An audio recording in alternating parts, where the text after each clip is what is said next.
नाज़रीन आदाब। 21 दिसंबर 2022 मुताबिक 26 जमादिल अव्वल के अवधनामा वॉइस एडिशन में आपका खैर मकदम है। मैं हमूसी रजा और आप समात फरमाने जा रहे हैं अवधनामा में शाये अहम खबरों के खास हिस्से। चीन और दुनिया के कुछ दीगर ममालिक में कोरोना ने एक बार फिर से कोहराम मचाना शुरू कर दिया है। इन हालात के पेश नज़र हुकूमत हिंद ने भी एहतियात बढ़ाने का फैसला किया है। मरकजी हेल्थ सेक्रेटरी ने रियासतों और मरकज के जेर इंतजाम खित्तों को एक खत लिखा है जिसमें कहा गया है कि जापान, अमरीका, कोरिया, ब्राजील और चीन में कोविड मामलों में अचानक इजाफे को देखते हुए मुल्क में आने जाने वाले पॉजिटिव केसेस नमूनों की जीनोम सीक्वेंसिंग कराना जरूरी है। हरियाणा के गवर्नर ने मंगल को मजहब की तब्दीली पर पाबंदी के कानून को मंजूरी दे दी है। ऐसे में अब हरियाणा में कोई भी औरत या मर्द शादी के लिए मजहब तब्दील नहीं कर सकेगा। अगर कोई इस ज़ाब्ते की खिलाफ वर्जी करेगा तो उसे 3 से 10 साल तक की कैद होगी, साथ ही 5 लाख तक का जुर्माना भी हो सकता है। दूसरी खबर के मुताबिक कांग्रेस सदर मल्लिकार्जुन खड़गे की पार्लियामेंट के बाहर दी गई तकरीर को लेकर भारतीय जनता पार्टी के अराकीन ने मंगल को राज्यसभा में जबरदस्त हंगामा किया और उनसे माफी मांगने का मुतालबा किया। कांग्रेस अराकीन ने भी इसकी शदीद मुखालिफत की। मल्लिकार्जुन खड़गे ने कहा कि बीजेपी के जरिए ये बात कही गई मुल्क में कांग्रेस पार्टी भारत तोड़ो यात्रा कर रही है। तब मैंने कहा कि कांग्रेस पार्टी हमेशा मुल्क को जोड़ने की बात करती है। इसके लिए इंदिरा गांधी जी ने अपनी जान दी, राजीव गांधी ने अपनी जान दी। आप में से कौन लोगों ने इस मुल्क के इत्तेहाद के लिए जान दी है? मैंने ये कहा, क्या ये सच नहीं? उन्होंने तो अपनी जान दी, मुल्क को बचाया, तुमने क्या कुछ किया? एक और खबर के मुताबिक सीनियर वकील और समाजवादी पार्टी के राज्यसभा रुकन कपिल सिब्बल ने मरकजी हुकूमत पर इल्जाम लगाया है कि वो आजादी के आखिरी गढ़ यानी अदलिया पर कब्जा करने की कोशिश कर रही है। उन्होंने कहा कि अदालतें इसके खिलाफ मजबूती से खड़ी होंगी।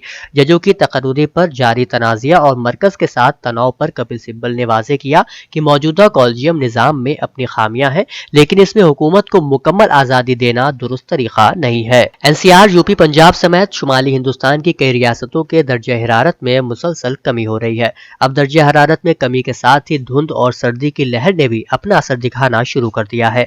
महकमे मौसमियात ने दिल्ली, यूपी, बिहार, पंजाब में अगले 2 दिनों तक घनी धुंध के पेश नजर ऑरेंज अलर्ट जारी किया है। वहीं हिमाचल प्रदेश और पंजाब के लिए इंतहाई घनी धुंध के पेश नजर रेड अलर्ट जारी किया गया है। किसानों की आमदनी दोगुनी करने के योगी हुकूमत के निशाने को हासिल करने में अब फ्रांस की कंपनियां भी ताउन करेंगी।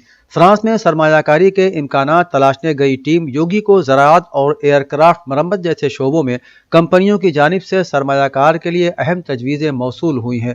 नायब वज़ीर आला केशव प्रसाद मौर्य की क़यादत में नुमाइंदा वफ़द के फ्रांस के पेरिस में रोड शो बिजनेस मीटिंग के दौरान ये तजवीज़ मौसूल हुई। इसी तरह जल शक्ति वज़ीर स्वतंत्र देव सिंह की क़यादत में सिंगापुर गए नुमाइंदा वफ़द ने भी सिंगापुर के कारोबारी समाज के साथ 7,700 करोड़ रुपए MOU पर दस्तखत किए हैं, जबकि यूके और US जैसे ममालिक से 4 लाख करोड़ रुपए की सरमायाकारी की तजवीज़ें मौसूल हुई हैं। ज़राअत से मुताल्लिक जानकारियों और अहम सवालों के फौरन और मौसर जवाब देने के लिए गन्ना किसानों को जदीद सहूलियत से lace toll free control room की सहूलियत मिल गई है।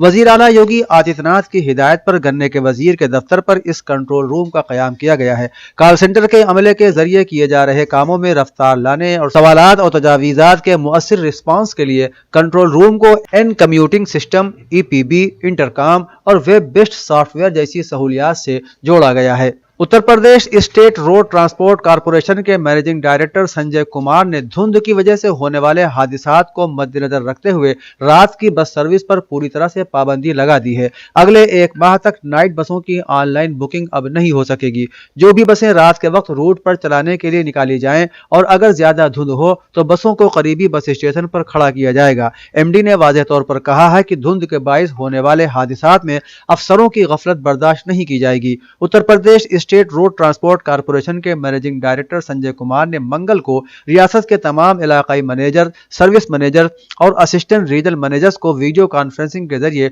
वाज़ेह हिदायत जारी कर दी हैं। समाजवादी पार्टी के सदर अखिलेश यादव ने इल्जाम लगाया है कि सख्त ठंड से ठिठुरते गरीबों के तई उत्तर प्रदेश की बीजेपी हुकूमत हसास नहीं है और कई अवामी मकामात पर गरीब और बेसहारा अफराद को ठिठुरता देखा जा रहा है। मिस्टर यादव ने मंगल को जारी बयान में कहा कि शीत लहर ने गरीबों के लिए मजीद मुसीबतें عمارتیں کھڑی کر دی ہیں۔ اسپتالوں اور بس اسٹیشنوں پر تمام لوگ بغیر کسی سہارے کے ٹھنڈ میں رات بھر ٹھٹھرتے رہتے ہیں۔ دن بدن بگڑتے حالات کے باوجود انتظامیہ کی حس ابھی تک بیدار نہیں ہوئی ہے۔ انہوں نے کہا کہ شیت لہر کے قہر سے کانپتے ہزاروں افراد ریاست میں روزی روٹی کے لیے جدوجہد کرتے ہوئے راتیں کاٹ رہے ہیں، لیکن ابھی تک انتظامیہ کی جانب سے الاؤ جلانے کا کوئی نصب نہیں کیا گیا ہے۔ وشو ہندو پریشد نے 21 دسمبر بربط سے جبرن مذہب کی تبدیلی اور مبینہ لو جہاد کے خلاف 11 روزہ ملک گیر مہم شروع کرنے کا اعلان کیا ہے۔ اس مہم کا مقصد لوگوں کو ہندو مذہب کی طرف راغب کرنا ہے۔ ذرائع نے بتایا ہے کہ وی ایچ پی نے ملک بھر میں 1000 حساس ضلعوں کی نشاندہی کی ہے جہاں حالیہ دنوں میں مذہبی تبدیلیوں کی خبریں آئی ہیں۔ یہ بنیادی طور پر ان لوگوں کے لیے بیداری کی مہم ہوگی جو ہندو مذہب میں واپسی چاہتے ہیں۔ وی ایچ پی کے ایک کارکن نے بتایا کہ ہم ان کا دوبارہ ہندو مذہب میں خیر مقدم کریں گے اور یہ مہم 31 دسمبر کو اختتام پذیر ہوگی۔ اودھ نامہ کے جہانما صفحے کے مطابق اقوام متحدہ کی پریس بریفنگ کے دوران اینٹونیو گوتریس نے عالمی برادری سے مطالبہ کیا ہے کہ وہ افغانستان سے دہشت گرد تنظیموں کی ہر قسم کی سرگرمیوں کو روکیں۔ انہوں نے کہا کہ اقوام متحدہ اس سلسلے میں ڈیفیکٹو طالبان حکام کے ساتھ بات چیت کر رہا ہے۔ اقوام متحدہ کے سربراہ نے کہا کہ ہم سمجھتے ہیں کہ طالبان کے لیے یہ انتہائی ضروری ہے کہ وہ پاکستان سمیت کسی دوسرے پڑوسی ملک کے خلاف کسی بھی قسم کی دہشت گردانہ سرگرمی کی اجازت نہ دے۔ رہبر انقلاب اسلامی آیت اللہ العظمیٰ سید علی خامنہئی نے شیراز میں حضرت شاہ چراغ علیہ السلام کے حرم مطہر کے دہشت گردانہ حملے میں شہید ہونے والوں کے اہل خانہ سے منگل کو ہونے والی ملاقات میں اس دہشت گردانہ حادثے کو مظلوم دلوں کے داغدار تاہم ایران کی تاریخ کے ایسے یادگار واقعے سے تعبیر کیا جو اس دہشت گردانہ واقعے کے پس پردہ کار فرما خبیث امریکیوں کے لیے بے انتہا باعث رسوائی بنا۔ رہبر انقلاب اسلامی نے زائرین کے قتل عام کو دیگر دہشت گردانہ واقعات سے جدا قرار دیتے ہوئے دشمن کی مزید رسوائی کے موجب اس واقعے میں ایسے مجرموں کے ہاتھ کار فرما قرار دیے جنہوں نے داعش دہشت گرد گروہ تشکیل دیا۔ قابل ذکر ہے کہ 26 اکتوبر کو ایران کے صوبے شیراز میں واقع حضرت احمد ابن موسیٰ شاہ چراغ کے حرم مطہر میں امریکی حمایت یافتہ داعش دہشت گرد گروہ کے وحشیانہ ترین دہشت گردانہ حملے میں 2 بچوں سمیت 13 افراد شہید اور 30 دیگر زخمی ہو گئے تھے۔ جنوبی کوریا میں کووڈ-19 انفیکشن کے 87,559 نئے معاملے سامنے آئے ہیں جس سے متاثرین کی کل تعداد بڑھ کر 2,83,02,474 ہو گئی ہے۔ Korea disease control and prevention agency کے DCA نے منگل کو یہ معلومات دی۔ نئے کیسز میں 74 کیسز بیرون ملک سے آنے والے متاثرہ افراد کے ہیں جس کے ساتھ ایسے کیسز کی تعداد 72,727 ہو گئی ہے۔ متاثرین میں سے 519 کی حالت تشویشناک ہے۔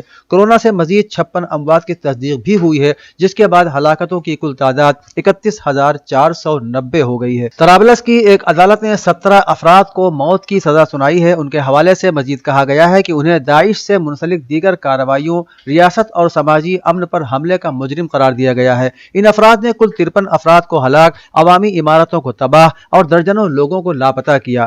پیر کے روز جن افراد کو یہ سزائیں سنائی گئی ہیں ان کی شہریت کے بارے میں کچھ نہیں بتایا گیا ہے۔ شام اور عراق کی طرح لیبیا میں مسلح کارروائیاں کرنے والے داعش کے گروہ میں نہ صرف مقامی بلکہ کئی دیگر ملکوں کے شہری بھی شامل ہیں۔ اس حوالے سے کوئی قابل اعتبار اعداد و شمار موجود نہیں ہے کہ اس ملک میں سالانہ بنیادوں پر کتنے افراد کو موت کی سزائیں دی جاتی ہیں۔ شمالی کوریا نے جاپان کے دفاعی بجٹ $320 ملین تک کرنے اور نئی سیکیورٹی حکمت عملی کو غلط اور خطرناک قرار دیتے ہوئے جواباً کارروائی کی دھمکی دی ہے۔ واضح رہے کہ جاپان کے وزیر اعظم نے ایک پریس کانفرنس میں نئی دفاعی پالیسی کا اعلان کیا تھا جس کے تحت دفاعی بجٹ میں اضافے اور ہتھیاروں سمیت نئی فوج کی تیاری کے لیے $320 بلین کی 5 سالہ منصوبہ بندی کی گئی ہے۔ شمالی کوریا نے جاپان کے دفاعی منصوبے کو اثر نو اسلحہ سازی، دوبارہ حملوں کو بڑھاوا دینے اور اشتعال انگیزی پر مبنی قرار دیتے ہوئے سخت الفاظ میں مذمت کی اور جاپان کے خلاف کارروائی کی دھمکی بھی دی۔